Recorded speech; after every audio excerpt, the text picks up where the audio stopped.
บสวนนิ่งขยมชมกสมอไว้นิ่งขยมปัจจุบันเจนิสัตได้ศึกษาในประเทศญี่ปุ่นในแคดฮิโรชิมะ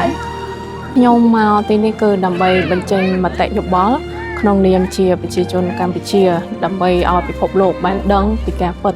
ได้กัมพูชีเยอะคือเหมือนจังบ้านสังเคราะห์แต่ยังตระแกสันติภาพยังเปิดประกาศอันใต้เพียกีแข่งไทยมันบรรจบสังเคราะห์โนลายคือในแต่เวียประแหงในเลือกัมพูชีส่งไปแต่มันกรบบัตรชบมันให้ในแต่เวียประแหงแต่เลือกัมพูชี Hello, my name is Muratani and I'm currently studying in Hiroshima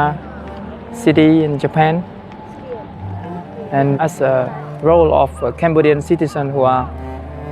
currently living and studying in Japan to show the world that we need peace. We want Thailand to respect the ceasefires. ជំរាបសួរនេះខ្ញុំតំណាងនិស្សិតមកពីសាកលវិទ្យាល័យ Hiroshima ថ្ងៃនេះផងដែរពួកយើងបានមកជួបជុំគ្នាដើម្បីធ្វើការសម្ដែងនូវមតិនិងបង្ហាញភស្តុតាងនានាអំពីការឈ្លានពានដ៏សាហាវឃោរឃៅពី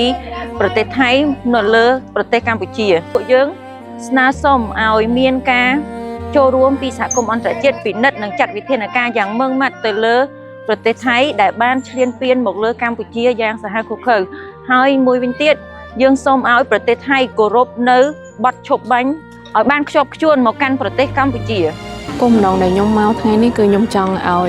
អន្តរជាតិបានដឹងច្បាស់ពីថៃហើយនឹងចង់ឲ្យថៃសូមគោរពបទឈប់បាញ់ហើយឈប់ឈ្លានពានកម្ពុជាព្រោះទង្វើដែលថៃព្យាយាមធ្វើរាល់ថ្ងៃនេះគឺមិនមែនជាចំនួនព្រំដែនតែប៉ុណ្ណោះទេគឺការ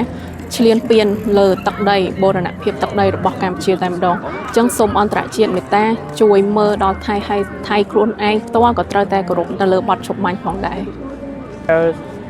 In the situation that our brave soldier is confronting at the front line, our people in Cambodia are trying to do the donation with the evacuated people. So we are here, we have to do something to show the world that we are Cambodia want the war to be ended. Thank you. ជំរាបសួរបងប្អូនទាំងអស់គ្នាដែលកំពុងតែមើលវីដេអូមួយនេះនាងខ្ញុំទាំង3នាក់គឺជានិស្សិតដែលកំពុងបន្តការសិក្សានៅប្រទេសជប៉ុនហើយក៏បំណងដែលពួកយើងមកទីនេះនៅថ្ងៃនេះគឺពួកយើងចង់បញ្ចេញនៅមតិរបស់ពួកយើងដែលក្នុងនាមជាប្រជាពលរដ្ឋខ្មែរហើយក៏ចង់ផ្ញើមតិទាំងអស់នេះទៅកាន់ប្រទេសថៃក៏ដូចជាប្រជាជនទាំងអស់នៅលើពិភពលោកឲ្យបានដឹងថាប្រទេសកម្ពុជារបស់យើងគឺមិនត្រូវការសង្គ្រាមទេអ្វីដែលយើងចង់បានបំផុតគឺសុខសន្តិភាពសម្រាប់ប្រជាពលរដ្ឋរបស់យើងហើយនឹង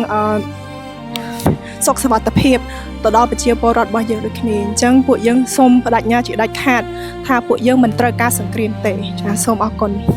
ខ្ញុំទាំងអស់គ្នាជាសិក្ខាកាមដែលស្ថិតនៅក្នុងខេត្ត Hiroshima ហើយពួកខ្ញុំទាំងអស់គ្នាមកនេះគឺដើម្បីចង់បានសន្តិភាពដោយសារប្រហែលថ្ងៃនេះថៃគឺបានធ្វើការវាយប្រហារមកលើប្រទេសកម្ពុជាធ្វើឲ្យប្រទេសកម្ពុជាមានការលំបាកទាំងប្រជាជនទាំងទាហានប្រទេសកម្ពុជារងការខូចខាតជាច្រើនមានដូចជាស្ពានសាលារៀនហើយ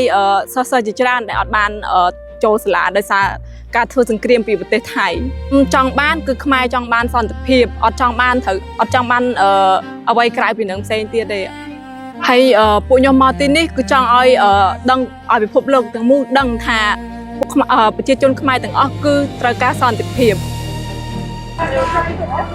ជំរាបសួរខ្ញុំបាទរីសារឿន